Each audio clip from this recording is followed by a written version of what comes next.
Conductors and insulators, conductors क्या होते हैं? जो कि इलेक्ट्रिसिटी को ट्रांसफर कर सकें एक जगह से दूसरी जगह, जबकि इंसुलेटर्स होते हैं जो इलेक्ट्रिसिटी को अपने अंदर से पार होने ही ना दें।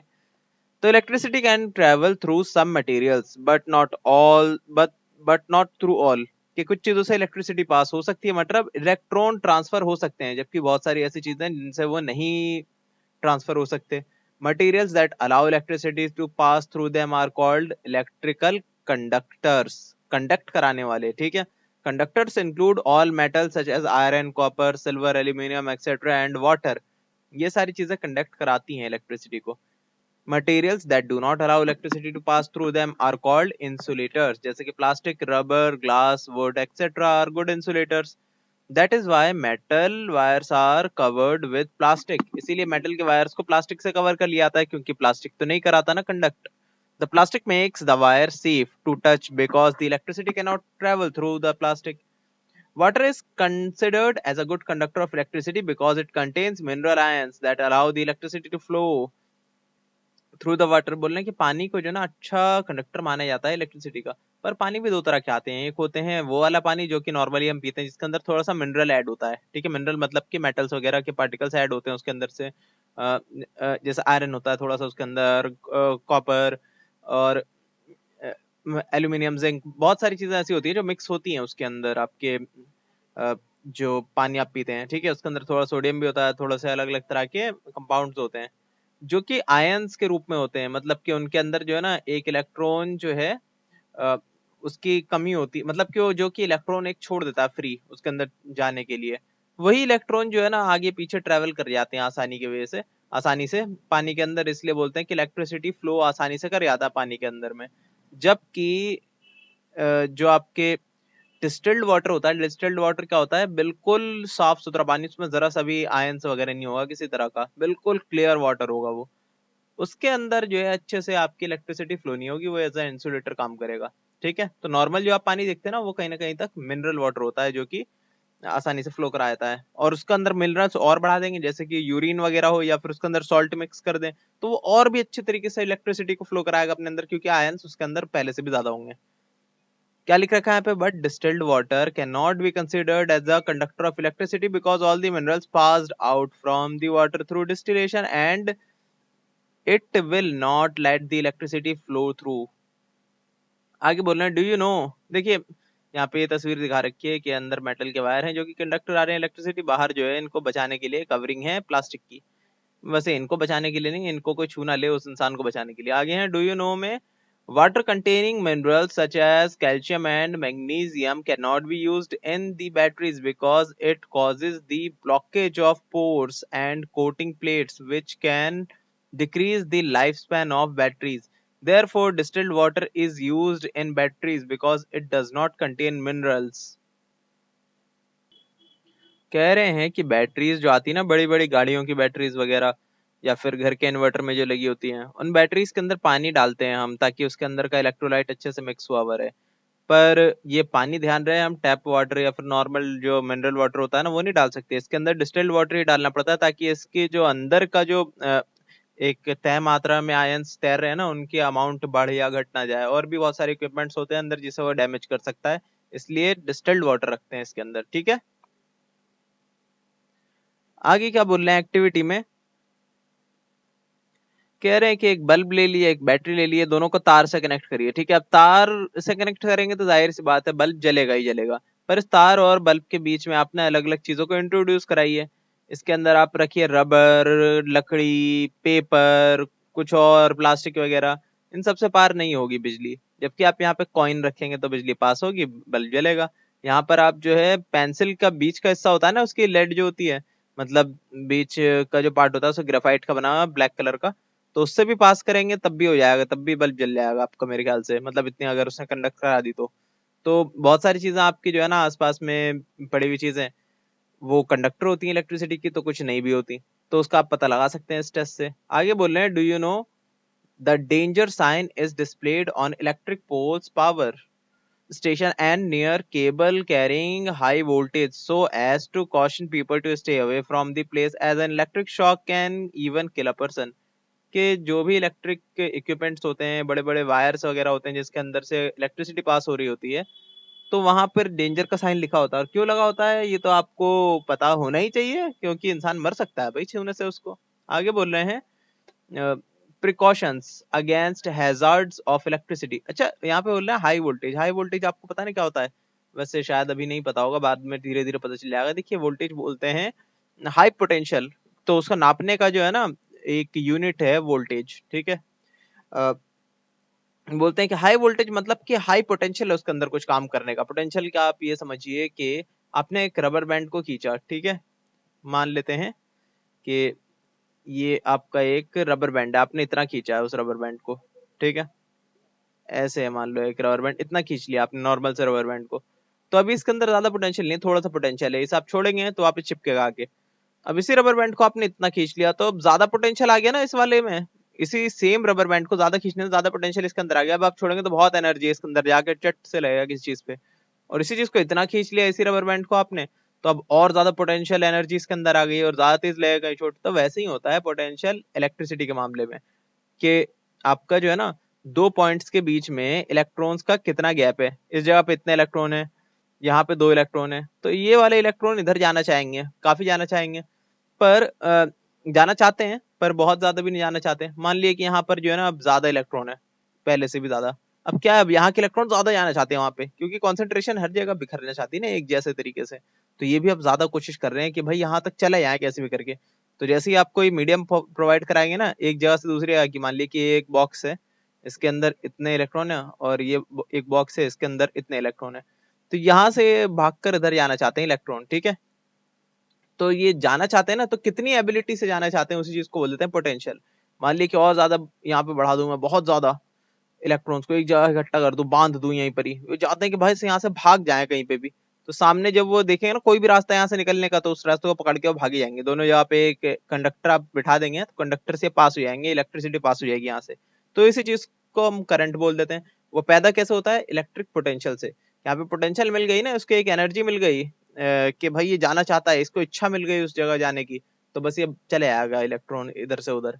तो इसी चीज से फिर इलेक्ट्रिसिटी बनती है। तो आप समझ गए होंगे कि वोल्टेज क्या चीज होती है और हाई वोल्टेज क्या होता है, लो वोल्टेज क्या होता है। पहले जब यहाँ पर इसी डब्बे में कम इलेक्ट्रॉन्स थे तो वो लो वोल्टेज था, बहुत सारे इलेक्ट्रॉन हो गए, अब जाना चाहते हैं ज्यादा से ज्यादा इलेक्ट्रॉन दूसरी जगह पे, तो वो फिर हाई वोल्टेज हो गया। वोल्टेज का मतलब होता है डिफरेंस, डिफरेंस एनर्जी का, दोनों के बीच में बहुत डिफरेंस है ना एनर्जी का। अब जब यहाँ से पास होने देंगे आप इसको कंडक्टर लगा के, दोनों यहाँ पे बराबर बराबर इलेक्ट्रॉन बढ़ जाएंगे। अब पोटेंशियल डिफरेंस जीरो हो गया, कोई बराबर डिफरेंस नहीं है, अब यहाँ से करंट पार ही नहीं होगा एक जगह से दूसरी जगह, ठीक है। ये वैसे काफी सारा मैंने इसमें आपको समझा दिया है, मेरे ख्याल से समझ में आ जाना चाहिए आपको वोल्टेज क्या चीज होती है, और लाइफ में बहुत ज्यादा काम भी आती है वोल्टेज। कि पोटेंशियल क्या है, बोलते नहीं कि इस इंसान के अंदर बहुत पोटेंशियल है, बहुत पोटेंशियल मतलब बहुत एनर्जी है किसी काम को करने की। आगे बोल रहे हैं precautions against hazards of electricity, कि कैसे अपने आप को आप जो है हैजार्ड्स मतलब नुकसान वगैरह से बचा सकते हैं इलेक्ट्रिसिटी से हुए हुए। In any case, never try to do experiments with electricity in the wires and sockets found in your school, home, etc. कभी कोई फालतू के एक्सपेरिमेंट करने की कोशिश मत करिएगा अपने बिजली वगैरह से। मतलब छोटी मोटी बैटरीज का तो ठीक है, पर बड़े इक्विपमेंट से नहीं, जैसे घर के इलेक्ट्रिकल स्विचेस उन सब से खेलिएगा मत। Never put any wire or finger near the socket or inside them, it highly dangerous, it is highly dangerous. आगे बोले never join the two terminal of the electric cell without connecting them through a switch and a device like a bulb. किसी device से connect करे बिना ही दो चीजों का आपस में, दो टर्मिनल को आपस में कनेक्ट मत करिएगा, चाहे वो बैटरी हो, चाहे जाहिर सी बात है वो भी नहीं अपने कि आपने तार ले लिया डायरेक्ट अपने सॉकेट में से और दोनों टर्मिनल्स को जोड़ दिया, बिल्कुल मत करिएगा, वरना क्या होगा बहुत फास्ट स्पीड से वहां से इलेक्ट्रिसिटी पार होगी और धमाका हो जाएगा, छोटा सा मतलब स्पार्क पैदा हो जाएगा पट करके, और उससे घर की लाइट भी भाग सकती है, और वो जो इंसान उस चीज को लगा रहा है वो भी भाग सकता है दुनिया से। तो ये सब नहीं करना चाहिए। आगे बोले if you do so the chemicals in the electric cell get used up very fast and the cell stops working. आगे बोल रहे हैं और सेल के साथ आप ऐसा करते हैं सेल भी फूक जाती है। आगे बोल रहे हैं never place any object on power cord, placing objects on power cord can damage them causing electric shock or even fires. किसी भी चीज को जो है ना आप तारों के ऊपर मत रखिए, ठीक है, पावर मतलब जिसके अंदर इलेक्ट्रिसिटी पास हो रही है ना उस तारों के ऊपर आप किसी मेटालिक चीजों को मत रखिए, क्योंकि उससे क्या हो सकता है इलेक्ट्रिक फायर जनरेट हो सकती है, बहुत सारी चीज हो सकती हैं। तो तार से जरा दूर रहना चाहिए जिससे इलेक्ट्रिसिटी पास हो रही हो। आगे बोले never fly kites near any kind of overhead wires, it is dangerous. किसी कहीं पर तार हो, पोल्स वगैरह हो, वहां पर आप पतंग मत उड़ाइए, ठीक है। Before you fly a kite, ask your parents or an adult if it is safe to fly the kite in that area. पूछिए अपने घर वालों से, आसपास के लोगों से कि यहाँ पे पतंग उड़ाना ठीक है या नहीं। Never stick fork or spoon in any electrical device like toaster. किसी चीज में ना चम्मच वगैरह का इस्तेमाल मत करिए उसके अंदर उंगली करने के लिए, ठीक है। क्यों? क्योंकि वो होता है आपका कंडक्टर, कंडक्टर है तो झटका मार सकता है। अगर आपको ये सब करना ही है तो उसे डिस्कनेक्ट करके उसका तार वार सब बाहर निकाल के करिए जो करना है, ठीक है। आगे बोल रहे हैं फोर्क और spoon can get electrified from the toaster and give you a shock if there is something stuck inside the toaster or any other electrical equipment. Unplug it and ask your parents or an adult to for help. आगे बोला never touch any electrical appliances with the wet hand because water is a good conductor of electricity, so you may get a shock. गीले हाथों से तार को या फिर किसी इलेक्ट्रिकल इक्विपमेंट्स को नहीं छूना चाहिए। हाँ, जब वो जल रहे हो तब नहीं छूना चाहिए, ठीक है। Ask never touch any electrical appliance barefoot because the human body is a good conductor of electricity, so you may get electrified and get a shock. लेकिन नंगे पैर तो किसी चीज को छूना ही नहीं चाहिए इलेक्ट्रिकल अप्लायंस को, अगर वो चल रहा हो तो या उसमें इलेक्ट्रिसिटी हो तो। क्यों? क्योंकि आप अच्छे कंडक्टर होते हैं इलेक्ट्रिसिटी के, आपसे जो है ना अर्थ तक जो है मतलब जमीन तक जो है आराम से कनेक्ट करा जाएगी इलेक्ट्रिसिटी, और कराएगी तो आपको बुरा हाल हो सकता है। आगे बोल रहे हैं do you no birds usually does not get electric shock while sitting on a power line because आपने ये चीज देखी है कि बर्ड्स जो है वायर्स पे होते हैं, हाई वोल्टेज वाले वायर्स पे आराम से बैठती हैं, घूमती हैं, फिरती हैं, नाच रही होती हैं, कुछ नहीं होता। पर कभी वो इसलिए नहीं होता क्योंकि वो सिर्फ एक तार पे है ना। अब एक ही तार पे तो पोटेंशियल डिफरेंस कहाँ है? यहाँ पे एक ही पोटेंशियल है। दो तारों के बीच में जब अलग अलग पोटेंशियल होगा और वो दोनों को टच करेंगी ना, तब जाके होगा भाई इधर से इधर तक जो है इलेक्ट्रिसिटी पास होगी, या फिर नीचे से ऊपर तक इलेक्ट्रिसिटी पास होगी। जब पास होगी तब इनका शरीर नुकसान में है, अभी तो नुकसान नहीं है। अभी तब नुकसान होगा जब आप इनकी बॉडी को इस तार के साथ साथ जमीन से भी कनेक्ट कर दें या किसी और चीज से कनेक्ट कर देंगे जो कि इलेक्ट्रिसिटी लेने को तैयार हो, तभी इलेक्ट्रिसिटी पास होगी, तब इनको शॉक लगेगा। वैसे कोई इंसान भी इसके ऊपर खड़ा हो जाए ना किसी तार के ऊपर बिना दूसरे तार को टच करे तो उसे भी नहीं होगा, करंट नहीं लगेगा, ठीक है। तो इसको जाहिर सी बात है मैं आपको नहीं बोला करने के लिए, पर मैं एक चीज बता रहा हूँ कि ऐसे इलेक्ट्रिसिटी नहीं पास होती। उसे चाहिए हाई पोटेंशियल से हमेशा लो पोटेंशियल पे जाने की कोशिश करता है। तो ये सारे तार अगर मान लीजिए एक ही पोटेंशियल डिफरेंस के, इनमें कोई पोटेंशियल डिफरेंस है, सब में सेम अमाउंट ऑफ इलेक्ट्रिसिटी बह रही है, तो सारे तारों पे आराम से जो है ये झूल सकते हैं, कूद फिर सकते हैं, दोनों तारों को टच भी कर सकते हैं, तब कोई दिक्कत नहीं है। पर मान लीजिए कि दो अलग अलग तार हैं और एक का पोटेंशियल डिफरेंस, उन दोनों के बीच में पोटेंशियल डिफरेंस है कुछ, एक का ज्यादा एक का कम है, तो अब उन दोनों तारों को अगर किसी ने गलती से भी बर्ड ने छू लिया एक ही समय पे, तब वो उसका कबाब बन जाएगा, ठीक है। जैसे कि देखिए ये आपका पता नहीं शायद कोई उल्लू है जिसने दोनों तारों को पकड़ रखा है, पर अच्छी बात ये है कि ये बिजली के तार नहीं है, ये नॉर्मल से वायर्स हैं किसी और चीज के लिए, ठीक है। तो ये जिंदा है अभी तक, वरना ये भुन चुका होता। तो बस इतना ही था। आगे बोल रहे हैं एमसीक्यूज में, पहले देख लेते हैं क्या है। टिक द करेक्ट ऑप्शन में which of the following cell is used by devices like watch, mobile, toy, alarm clocks etcetera. तो प्राइमरी सेल यूज होते हैं इन सब में। आगे बोल रहे हैं नहीं नहीं नहीं नहीं, प्राइमरी सेल नहीं, ड्राई सेल लिखिएगा, ड्राई सेल। क्यों? क्योंकि इसके अंदर मोबाइल भी डाल दिया ना, मोबाइल तो सेकेंडरी है, मतलब कि किसी और संदर्भ में बात करने की कोशिश कर रहे हैं, तो यहाँ पे ड्राई सेल डाली है, सबके अंदर ड्राई सेल यूज होता है। आगे बोल रहे हैं आपका which of the following cell is not rechargeable. तो रिचार्जेबल कौन सा नहीं होता? प्राइमरी सेल होता है, ठीक है। आगे बोल रहे हैं थर्ड में chemical energy gets converted into an electrical energy through. Chemical energy जो है इलेक्ट्रिकल एनर्जी में किस चीज से चेंज किया जाता है? बैटरी के थ्रू चेंज होता है, बैटरी पे टक लगा दिया। आगे बोल रहे हैं who discovered an electric bulb. Thomas Edison, बच्चा बच्चा जानता है। आगे बोल रहे हैं filament of bulb glows on heating, ठीक है, हीट करने पे ग्लो होता है। 6 में the electric circuit in which electricity flows starts from one end and completes without a break is called close circuit, ठीक है। ऐसा इलेक्ट्रिक सर्किट जिसके अंदर एक तरफ से बिजली दौड़कर दूसरी तरफ से कंप्लीट हो जाती हो, मतलब पार कर जाती हो बिना ब्रेक के, उसको हम क्लोज सर्किट बोलते हैं कि क्लोज्ड है वो सर्किट, पूरी तरह से कंप्लीट है सर्किट, ठीक है। कंप्लीट सर्किट बोल दिए या फिर क्लोज सर्किट बोल दिए की बात है। विच of the following is not the conductor of electricity? Rubber. आगे बोले विच of the following is good conductor of electricity? Copper.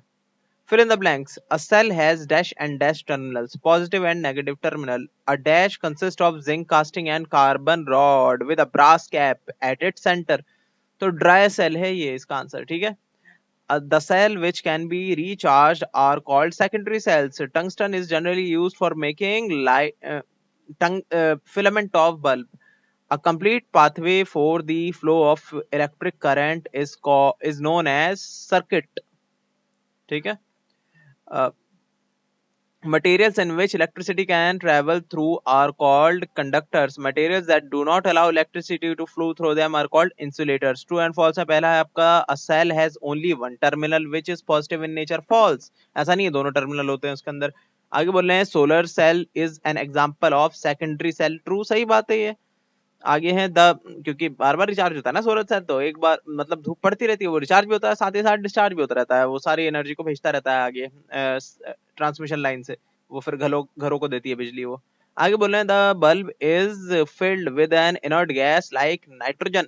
Nitrogen की तरह ही एक इनर्ट गैस से भरा होता है. तो हाँ, नाइट्रोजन तो का तो पता नहीं भाई, आर्गन से भरा होता है. तो आर्गन का यूज होता है आमतौर पे, पर नाइट्रोजन का भी कहीं कहीं पे कर लिया जाता है. देखिए यहाँ पे लिखा हुआ है नाइट्रोजन और आर्गन गैस दोनों में से कुछ भी भर सकते हैं, क्योंकि दोनों ही ज्यादा रिएक्ट नहीं करता, गर्मी में भी नहीं करता, ना किसी और चीजों से ज्यादा वो रिएक्ट करते हैं, वो अकेले रहते हैं आमतौर पे. तो सही है, वरना हवा भर देते तो फिर आग लग जाती, बल्ब में बल्ब फट जाता. फिर क्या है हमारे पास, an electric circuit consisting of battery and other circuit components form an electrical system. बिल्कुल सही बात है, ट्रू. इलेक्ट्रिकल सिस्टम बना लेते हैं, बहुत सारे कंपोनेंट्स को मिला दिए जाए एक इलेक्ट्रिक सर्किट में. तो आगे बोल रहे हैं wood and plastics are insulator of electricity. सही बात है, ट्रू.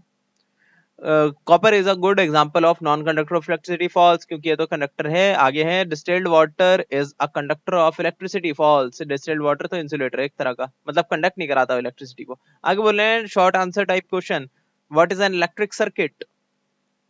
देखिए यहाँ पे सर्किट लिखा हुआ है, ये लिख दिया, हो गया आंसर. फिर बोल रहे हैं what is meant by a closed electrical circuit. Closed electrical circuit का क्या मतलब है. तो देखिए क्लोज सर्किट लिखिएगा, उसके बाद ये डायग्राम बनाइएगा और लिखिएगा circuit where there are no gaps and electrons can flow freely. ठीक है, फ्लो फ्रीली लिख लिएगा, आपको खाली FLO दिख रहा होगा, पर फ्लो फ्रीली लिख लिएगा. फिर बोल रहे हैं right symbols used in circuit. Circuit के अंदर कौन कौन से सिंबल का इस्तेमाल किया था वो सब बता दिए. ये देखिए सिंबल की लिस्ट है, सेल, बैटरी और बहुत सारी चीजें, ये सब बना लिए आप. ठीक है, हो गया आंसर, ये लिख लिया कॉपी के अंदर पूरी टेबल. फिर कह रहे हैं फोर्थ के अंदर draw a circuit diagram of a simple circuit consisting of battery of 2 cells, a bulb and a switch. तो देखिए यहाँ पर आपका पूरा का पूरा डायग्राम बना हुआ, बस यहाँ पर आपको एक छोटा सा एक काम क्या करना है, एक और एक ये लाइन और बना देनी है. ये 2 सेल वाली एक बैटरी बन गई. ठीक है, इससे आपका कनेक्ट हुआ हुआ ये रहा आपका स्विच, ये रहा बल्ब जो कि जल रहा है इस वक्त में, बन गया आपका सर्किट.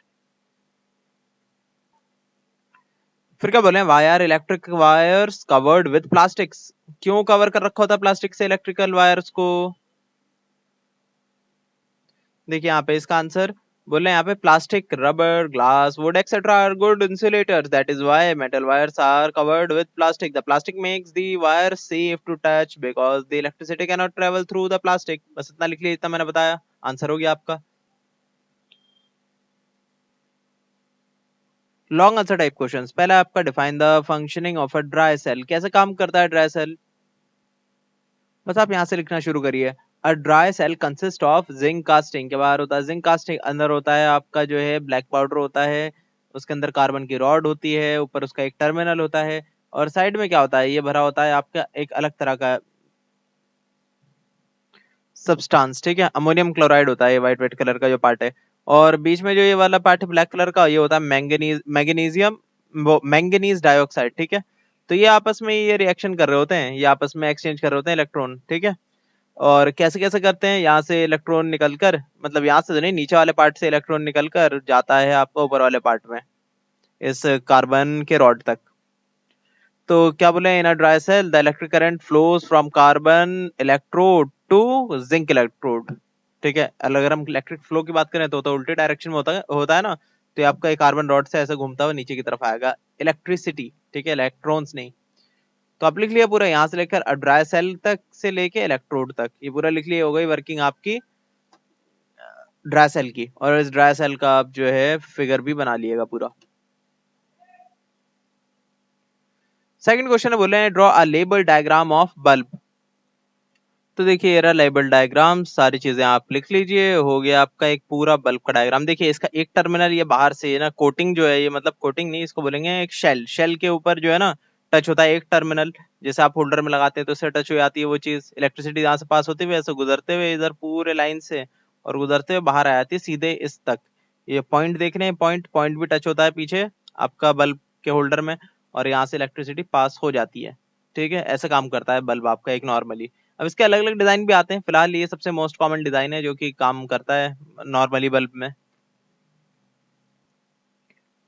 थर्ड में बोल रहे हैं list 4 essential components of a circuit and give the functions of each. के इलेक्ट्रिकल सर्किट के 4 बहुत ही जरूरी कंपोनेंट के नाम बता दिए और उनका काम भी बताइए। देखिए इसका आंसर आप ये लिख दिया, simple electrical circuit contains 4 parts. पहले आपका अ पावर सोर्स, ठीक है, मतलब कि बैटरी, इसका जो है ना ब्रैकेट में बैटरी भी लिख दिएगा। अ लोड, लोड का ब्रैकेट में आप डिवाइस भी लिख दिएगा, जिस डिवाइस को आपको चलाना है। फिर उसके बाद कनेक्टर्स, कनेक्टर्स के आगे जो है ब्रैकेट में आप लिख दिएगा कंडक्टर्स या फिर वायर्स। ठीक है, कंडक्टर्स और wires. And a switch, switch में कुछ लिखने की जरूरत है, स्विच आपको पता ही क्या होता है। A power source provide energy for the electricity to travel along the circuit, and the load is the device that the circuit is designed to power. ठीक है,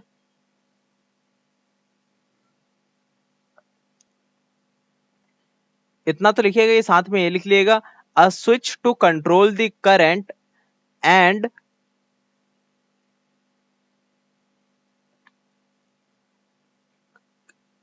conductors for flow of current। ठीक है, हो गया आपके चारों parts आपने बता दिए और चारों पार्ट्स के यूज भी आपने बता दिया क्या है। अब उसका डायग्राम भी बना देंगे तो बढ़िया होगा, नहीं भी बनाएंगे तो कोई बात नहीं। आगे बोल रहे हैं 4 में differentiate between conductors and insulators, give one example of each. देखिए ये पूरा पैराग्राफ लिख लिया यहाँ से लेके वुड एक्सेट्रा तक। ठीक है, यहाँ से लेके इलेक्ट्रिसिटी से लेके वुड एक्सेट्रा तक ये हो गया। अच्छा, यहाँ तक इंसुलेटर्स तक लिख लिया, आर गुड इंसुलेटर्स, इंसुलेटर्स तक लिख लिएगा। यहाँ पे इलेक्ट्रिकल कंडक्टर्स भी आ गया, इलेक्ट्रिकल इंसुलेटर्स भी आ गया, उसके एग्जाम्पल भी आ गए कई सारे। वैसे तो आपको एक ही लिखना है, तो आप एक से आधा ही लिख लिए। लास्ट क्वेश्चन है, give some precautions against hazards of electricity. Electricity के नुकसान से बचने के लिए कोई तरीका बताइए। बहुत सारे तरीके हैं हमारे पास। ठीक है, एक है, दो, तीन, चार, पांच, छह हैं, छह हैं, आप जो है चार लिख लिए इसमें से कोई से भी। हो गया आंसर आपका। फिर आते हैं हम हायर ऑर्डर थिंकिंग स्किल्स पे। पहला क्वेश्चन आपका, an incandescent bulb is not is hot to touch when it has been switched on for a while. Why? देखिए आपका ये नॉर्मल लाइट बल्ब है ना, इसको ही इनकैंडिसेंट लाइट बल्ब भी बोलते हैं।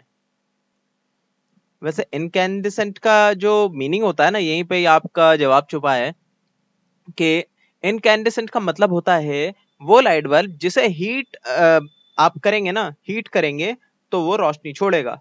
ठीक है, तो ऐसा लाइट बल्ब जब आप उसे इलेक्ट्रिसिटी जब आप देते रहेंगे तो वो गर्म होगा, उसके बाद ही तो लाइट छोड़ेगा ना वो, इसलिए वो हमेशा हॉट होता है जब आप उसे टच करते हैं तो। ठीक है, आगे बोल रहे हैं always wear rubber gloves while handling electrical appliances, give reason. Rubber gloves से होता है कि वो इंसुलेटर्स होते हैं, इससे आपको इलेक्ट्रिक करंट नहीं लगेगा उससे। ठीक है, उससे आप बच जाएंगे। बस इतना ही है, इसे लिखने की जरूरत नहीं है इन दोनों पॉइंट्स को। और चैप्टर पूरा हो गया है, कर लिएगा सब कॉपी में।